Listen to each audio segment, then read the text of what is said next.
اهلا بيكم في حلقه جديده من صاع الشطرنج. النهارده هنتكلم عن بطوله كاس العالم للشطرنج اللي طبعا كان بطلها ماجنس كارلسن.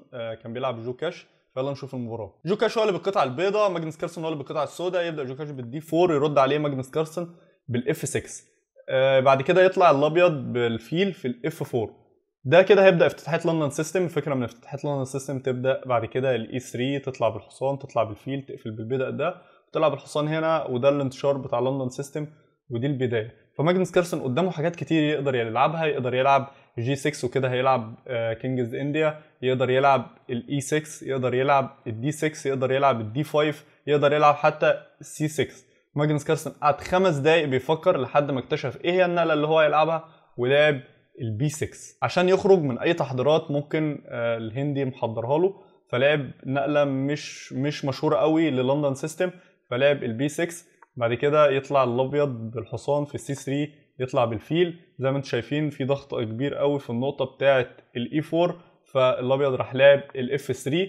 بعد كده ماجنس كارلسن طلع بالبيدق بتاع الاي 6، يطلع ببيدق الاي 4، يطلع ببيدق الاي 6. دي كانت اخر نقله من البوك. تخيل انت ماتش كلاسيك اول 5 نقلات تبقى اخر نقله من البوك. عاوز يخلي الهندي يفكر اكتر في النقلات الجايه، يفكر كتير، فعشان كده لعب بيدق الاي 6.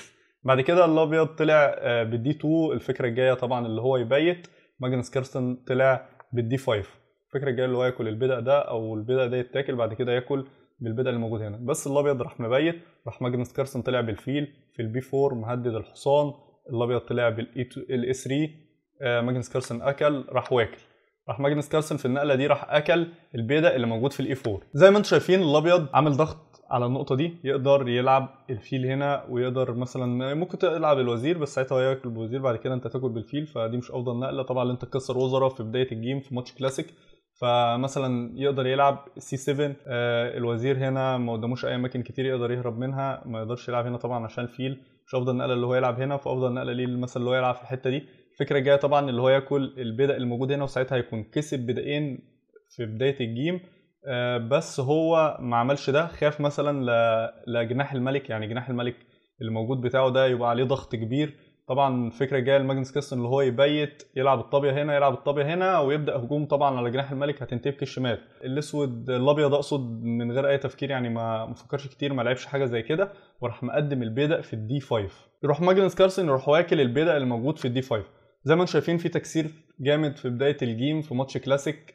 في اول 10 نقلات كله عمال بياكل، وفي موقف طبعا الاسود والابيض في موقف هجومي. ففي الوقت ده ماجنس كارلسن مهدد اللي هو ياكل الفيل الموجود هنا، مهدد اللي هو ياكل الوزير اللي موجود هنا. فافضل نقله للابيض، والابيض عملها راح اكل البيدق اللي موجود في جي 7. هنا مهدد الطابيه، لازم تحمي الطابيه بتاعتك لا اما هتتاكل. وفي نفس الوقت انت يعني لو لعبت حاجه زي كده مش احسن حاجه ليك عشان انت هتاكل البيدق. فماجنس كارلسن من الوضعيه دي لعب افضل نقله، وهي الوزير في الاف 6. اف 6 محمي عن طريق الحصان. طبعا انت لو اكلت هياكل بالحصان، وهو طالب تكسير وزراء في بدايه الجيم، علشان انت لو ما كسرتش وفكرت في اي نقله اللي هو مثلا تحمي، ترجع بالوزير بتاعك في اي مكان، تلعب اي حاجه، الفيل ده بتاعك هتخسره. فبالتالي الابيض راح اكل الوزير. بعد كده راح الاسود راح اكل الوزير الابيض. بعد كده ماجنس كارلسن راح لعب الفيل بتاعه في الاي 5، عامل ربط بالحصان وبالطابيه. طبعا افضل نقله للاسود في الوضعيه دي اللي هو يلعب الملك بتاعه في الاي 7. راح الابيض راح معوض البيدق اللي هو اتاكل منه، واكل البيدق اللي موجود في السي 7. الفكره الجايه اللي هو ياكل البيدق اللي موجود في البي 6. ماجنس كارلسن شايف ده، فلعب الحصان بتاعه في الدي 7 حامل بيدق. فراح رجع تاني بالفيل هنا. راح ماجنس كارلسن راح لعب الطابيه بتاعته في الجي 8، يرد عليه ببيدق الاي 2، يبقى حامل بيدق اللي موجود هنا. ماجنس كارلسن يروح راجع بالملك بتاعه في الوقت ده ياكل البيدق. ماجنس كارلسن يروح واكل بالحصان مهدد اللي هو ياكل الفيل اللي موجود هنا. راح الابيض راح لعب الفيل بتاعه في الاف 4. ماجنس كارلسن بدون تفكير كتير راح اكل الفيل اللي موجود هنا.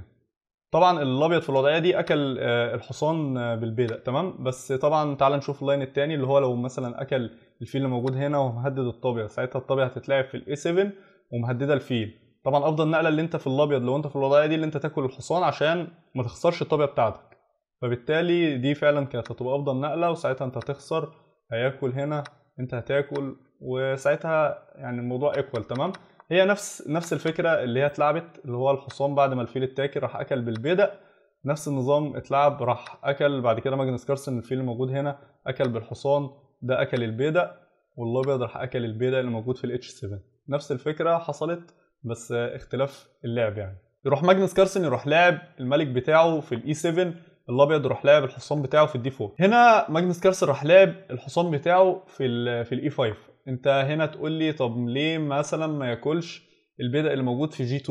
يعني مثلا ياكل البيدق اللي موجود في جي 2، هتبقى نقله مش صح في الوضعيه دي، عشان النقله الجايه اللي هو يعمل له تشيك هيرجع بالملك، ساعتها هيبقى في ضغط اكبر على النقطه دي طبعا.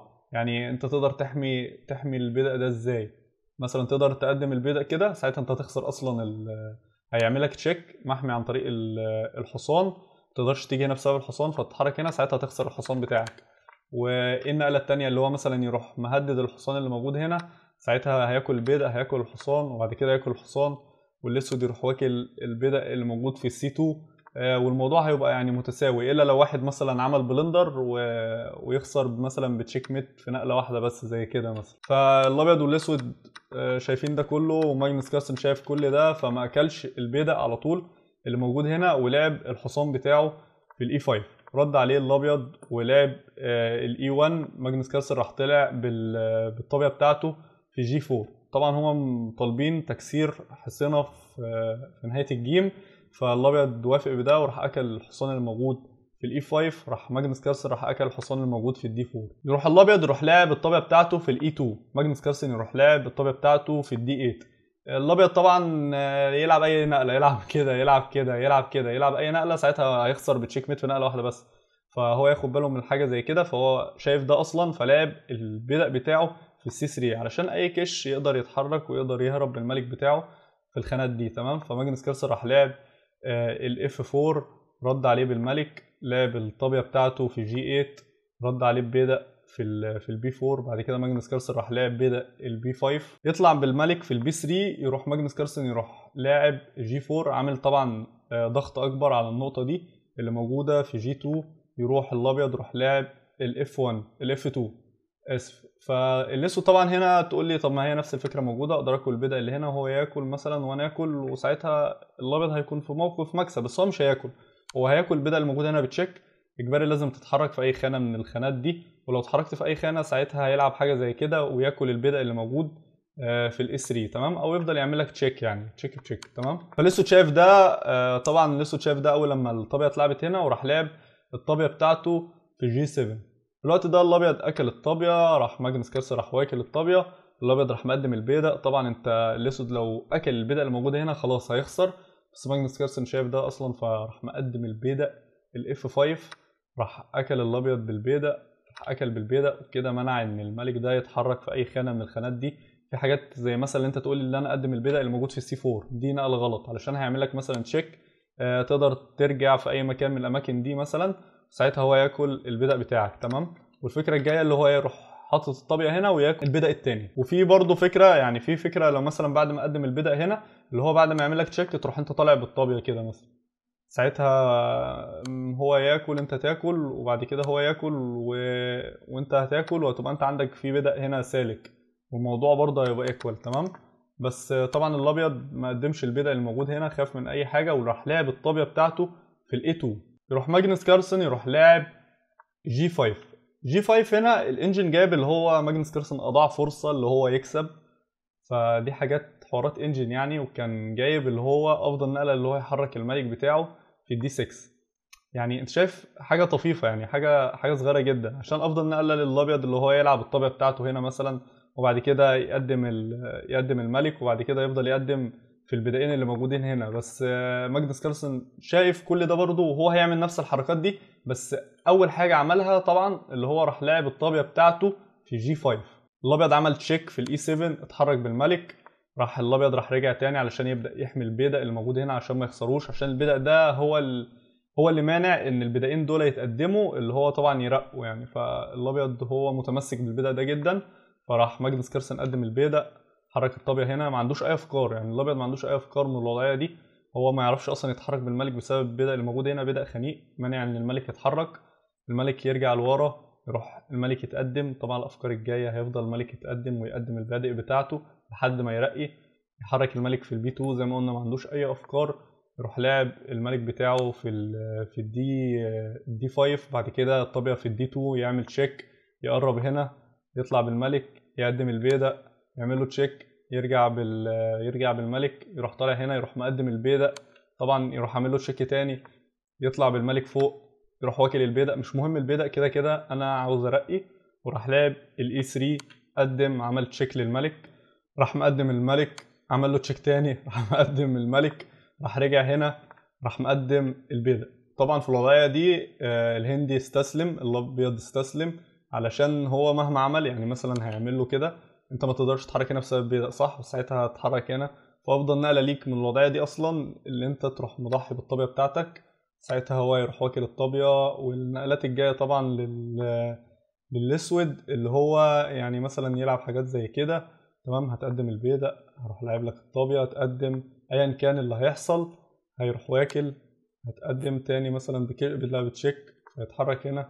وبعد كده النقلات الجايه طبعا اللي انا اكل البيدق ده وهرقيه لوزير. فالابيض شايف كل ده، وماجنس كارلسن معاه الوقت الكافي لده، يعني ده معاه 48 دقيقه مقابل الهندي معاه اصلا 12 دقيقه، فعشان كده استسلم. كده نكون وصلنا لنهايه الحلقه بتاعتنا. لو عجبك الفيديو دوس لايك، ولو لسه مشتركتش في القناه اشترك فيها. شكرا.